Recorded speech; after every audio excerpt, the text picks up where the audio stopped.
লাখ লাখ মহিলাৰ একাউণ্টত চৰকাৰে সোমাই দিলে চৰকাৰী ধন। এতিয়াই চেক কৰক আপোনাৰ বেংক একাউণ্ট। লাখ লাখ মহিলা গোটৰ একাউণ্টত সোমাল 10,000 কোটি টকা। অসমৰ মুখ্যমন্ত্ৰী ডক্টৰ হিমন্ত বিশ্ব শৰ্মাই কেইবাটাও গুৰুত্বপূৰ্ণ সিদ্ধান্ত গ্ৰহণ কৰিছে। লগতে প্ৰতিজন পিএম কিষাণৰ কৃষকৰ একাউণ্টত চৰকাৰে সোমাই দিলে 2,000 কোটি টকা। পিএম কিষাণৰ 19 নম্বৰ কিস্তিক লৈ চৰকাৰে কেইবাটাও গুৰুত্বপূৰ্ণ সিদ্ধান্ত গ্ৰহণ কৰিছে। লগতে বহুতো কৃষকে পিএম কিষাণৰ টকা ঘূৰাই দিব লাগিব।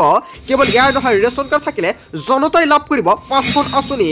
যদি আপোনাৰ ৰেচন কাৰ্ড আছে তেন্তে আপোনাৰ বাবে এটা ভাল খবৰ আহি পৰিছে। লগতে কেইবাটাও ৰাজনৈতিক খবৰৰ লগতে অৰাজনৈতিক খবৰ যুগুত কৰা হৈছে আজিৰ দিনটোত। গোটেই অসম তথা ভাৰতৰ বিভিন্ন প্ৰান্তৰ পৰা যুগুত হৈছে কেইবাটাও ডাঙৰ খবৰ। এনেবোৰ খবৰ নিতম পাই থাকিবলৈ চেনেলটি ছাবস্ক্ৰাইব কৰি ভিডিঅ'টো এটা লাইক কৰিবলৈ নাপাহৰিব। আজিৰ আমাৰ প্ৰথম গুৰুত্বপূৰ্ণ খবৰ হৈছে অসমবাসীৰ বাবে এটা ডাঙৰ খবৰ। আজি লাখ লাখ লোকৰ একাউণ্টত সোমাল চৰকাৰী ধন। এতিয়া চেক কৰক হিতাধিকাৰী বেংক একাউণ্ট। কোনে কোনে লাভ কৰিব এই চৰকাৰী ধনৰাশি। অৰুণোদয় আঁচনিৰ লাখ লাখ হিতাধিকাৰী একাউণ্টত জমা হ'ব 1250 টকাকৈ। 10 তাৰিখে পুৱাতে লাখ লাখ মহিলাৰ একাউণ্টত চৰকাৰে সোমাই দিব অৰুণোদয় আঁচনিৰ টকা। কেৱল ইয়াই নহয়, বৃদ্ধা পেঞ্চন আঁচনিৰ ধন জমা হ'ব আপোনাৰ একাউণ্টত। বিধৱা পেঞ্চন আঁচনিৰ ধন জমা হ'ব আপোনাৰ একাউণ্টত। প্ৰতি মাহৰ 10 তাৰিখে হিতাধিকাৰী একাউণ্টত ধন সময়টো নিশ্চিত কৰিছে চৰকাৰে। আৰু আজি যদি আপোনাৰ বেংক একাউণ্টত কিবা কাম আছে, কিবা আপডেট কৰিবলগীয়া আছে বা KYC আপডেট কৰিবলগীয়া আছে, অতি শীঘ্ৰে আপডেটটো কৰি লওক। কিয়নো 10 জানুৱাৰী ৰাতিপুৱা লাখ লাখ মহিলাৰ একাউণ্টত চৰকাৰে সোমাই দিব অৰুণোদয়, লগতে বৃদ্ধা পেঞ্চন, বিধৱা পেঞ্চন, বহুতো আঁচনিৰ টকা সোমাব আপোনাৰ একাউণ্টত। যদি আপোনাৰ বেংক একাউণ্টটো আপডেট কৰিব পৰা নাই, নিশ্চয় কমেণ্ট কৰি জনাব। তাৰপিছত অসমবাসী ৰাজুক জনাই চমৰ পৰৱৰ্তী গুৰুত্বপূৰ্ণ খবৰ, লগতে ডাঙৰ খবৰ। আধাৰ কাৰ্ডৰ গৰাকীয়ে লাভ কৰিব 50,000 টকা পৰ্যন্ত ঋণৰ সুবিধা। যদি আপোনাৰ ঋণৰ প্ৰয়োজন হৈছে তেন্তে আপোনাৰ বাবে এটা ভাল খবৰ। জানিলেও ক'ত কিদৰে আপুনি কৰিব এই ঋণৰ বাবে আবেদন। 21ৰ পৰা 60 বছৰৰ ভিতৰলৈকে কৰিব পাৰিব ইয়াৰ বাবে আবেদন। আবেদনৰ বাবে চিভিল স্ক'ৰ হ'ব লাগিব 750ৰ ওপৰত। কেৱল ইয়াই নহয়, মাহিলী ন্যূনতম 15,000 টকাৰ দৰমহা লাভ কৰা সকলে লাভ কৰিব এই ঋণৰ সুবিধা। আধাৰৰ সৈতে সংযুক্ত হৈ থাকিব লাগিব আপোনাৰ মোবাইল নম্বৰ। আইনীভাৱে দেউলীয়া লোকে লাভ নকৰে এই ঋণৰ সুবিধা।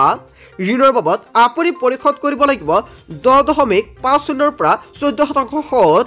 আৰু ঋণ আবেদনৰ বাবে খুলি লওক আপোনাৰ আধাৰৰ সৈতে সংযুক্ত বেংকৰ ৱেবছাইট। আৰু পাৰ্চনেল লোনৰ শিতানো দেখিবলৈ পাব আধাৰ কাৰ্ড লোনৰ এটা অপশ্যন। আৰু অপশ্যনত গৈ আপুনি পূৰণ কৰক প্ৰপত্ৰ, দাখিল কৰক যাৱতীয় নথিপত্ৰ পৰীক্ষা কৰিব বেংক কৰ্তৃপক্ষই। আৰু ভেৰিফিকেশ্যনৰ অন্তত বেংকে আপোনাক প্ৰদান কৰিব ঋণৰ সুবিধা। আধাৰ কাৰ্ডৰ গৰাকীৰ বাবে এটা ভাল খবৰ।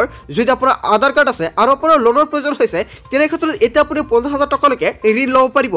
তাৰপিছত অসমবাসী ৰাজুক জনাই চমৰ পৰৱৰ্তী গুৰুত্বপূৰ্ণ খবৰ, লগতে ডাঙৰ খবৰ। প্ৰধানমন্ত্ৰী সূৰ্য ঘৰ আঁচনিৰ বাবে আবেদনৰ আহ্বান জনাইছে মুখ্যমন্ত্ৰীগৰাকী। যদি আপুনি এতিয়ালৈকে আবেদন কৰা নাই, অতি শীঘ্ৰে আবেদন কৰি লওক। 20,000 টকাতেই আপুনি লাভ কৰিব 3 কিলোৱাট ছলাৰ পেনেল।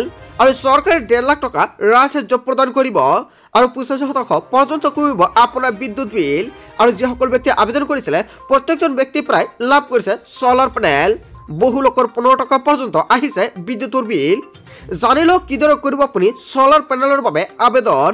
আবেদনৰ বাবে pmsuryaghar.gov.in ৱেবছাইটত যাব লাগিব প্ৰথমতে আপুনি। আৰু ইয়াৰ পিছতে কৰিব লাগিব কেইবাটাও বিশেষ কাম।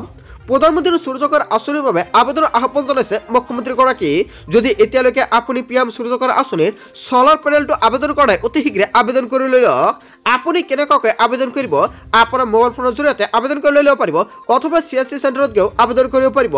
যদি আপুনি ভাবিছে পোষ্ট অফিচত গৈও আপুনি এই ছলাৰ পেনেলৰ বাবে আবেদন কৰিব লাগিব, আপোনাৰ বেংক একাউণ্ট লাগিব, লগতে Aadhaar card, PAN card, voter ID, এই 3খন নথিপত্ৰ হ'লে আপুনি আবেদন কৰিব পাৰিব।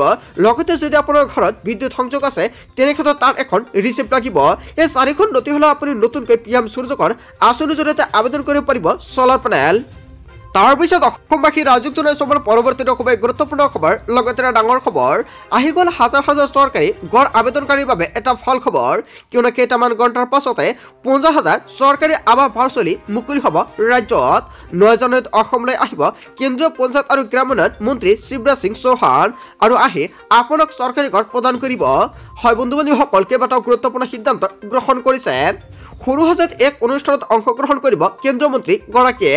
আৰু কেন্দ্ৰীয় মন্ত্ৰীগৰাকীয়ে প্ৰত্যেকজন ব্যক্তিক প্ৰদান কৰিব চৰকাৰী ঘৰ। ৰাজ্যৰ 50,000 চৰকাৰী আৱাস ভাৰ্চুৱেলি মুকলি কৰিব মন্ত্ৰীগৰাকীয়ে। আৰু 40,000 ঘৰ নিৰ্মাণ কাৰ্য চলি আছে বুলি মন্তব্য কৰিছে। ঘৰ নথকা মাটি নথকা লোকৰ বাবে নিৰ্মাণ কৰা হৈছে চৰকাৰী কলনী। 24টা কলনী নিৰ্মাণ আমাৰ অসমত। ইতিমধ্যে বহু লাখ লোকে লাভ কৰিছে চৰকাৰী ঘৰ। শীঘ্ৰে নতুন নিয়মেৰে 1 কোটি ঘৰ দিয়াৰ ব্যৱস্থা কৰিব। কেৱল ইয়াৰ নহয়, কেইবাটাও প্ৰতিশ্ৰুতি প্ৰদান কৰিছে। আজিৰ দিনটোত অসমৰ 7 লাখ লোকে অতি শীঘ্ৰেই পাব চৰকাৰী ঘৰ। মুখ্যমন্ত্ৰী আৱাস যোজনাৰ অধীনত ঘৰ দিয়াৰ ব্যৱস্থা কৰা হ'ব ৰাজ্যত। আধাৰ কাৰ্ডৰ গৰাকীৰ বাবে এটা ডাঙৰ খবৰ আহি পৰিছে। যদি আপোনাৰ আধাৰ কাৰ্ড আছে তেন্তে আপুনি চৰকাৰী ঘৰৰ সুবিধা লাভ কৰিব পাৰিব। লগতে আধাৰ কাৰ্ডৰ লগত বেংক একাউণ্ট লিংক থাকিব লাগিব। যিসকল ব্যক্তি এতিয়ালৈকে চৰকাৰী ঘৰ পোৱা নাই তেনে ক্ষেত্ৰত অতি শীঘ্ৰে চৰকাৰী ঘৰৰ বাবে আপুনি আবেদন কৰক। PMEY 2.0 মাধ্যমতে আপুনি নতুনকৈ চৰকাৰী ঘৰৰ বাবে আবেদন কৰিব পাৰিব। বেংক একাউণ্ট, আধাৰ কাৰ্ড যদি আপোনাৰ মাটিৰ নথি পত্ৰ আছে তেনে ক্ষেত্ৰত দিলে আপুনি নতুনকৈ চৰকাৰী ঘৰৰ বাবে আবেদন কৰিব লাগিব। তাৰপিছত অসমবাসী ৰাজ্যক জনাইছো আমাৰ পৰৱৰ্তী খুবেই গুৰুত্বপূৰ্ণ খবৰ। লগতে এটা ডাঙৰ খবৰ, ৰাজ্যৰ লাখ লাখ মহিলাৰ বাবে এটা ভাল খবৰ, কিয়নো নতুন বছৰতে মহিলাসকলৰ একাউণ্টত সোমাব টকা। গাঁৱে গাঁৱে আৰম্ভ হৈছে ভেৰিফিকেশ্যনৰ কাম। লাখপতি হ'বলৈ লখিমপুৰত মহিলাৰ ভিৰ লাগিছে, কিয়নো বিভাগীয় বিষয়া কৰ্মচাৰীক প্ৰদান কৰিছে যাৱতীয় তথ্য পাতি। আৰু ভেৰিফিকেশ্যন শেষ হ'লে চৰকাৰে প্ৰদান কৰিব 10,000 কোটি টকা। লাখপতি প্ৰত্যেকজন মহিলাৰ বাবে ভাল খবৰ দিলে অসমৰ মুখ্যমন্ত্ৰী ডক্টৰ হিমন্ত বিশ্ব শৰ্মাই, কিয়নো প্ৰত্যেকগৰাকী মহিলা গোটৰ একাউণ্টত চৰকাৰে অতি শীঘ্ৰে ভেৰিফিকেশ্যনৰ সময়তে আপোনাৰ একাউণ্টত সোমাই দিব 10,000 কোটি টকা।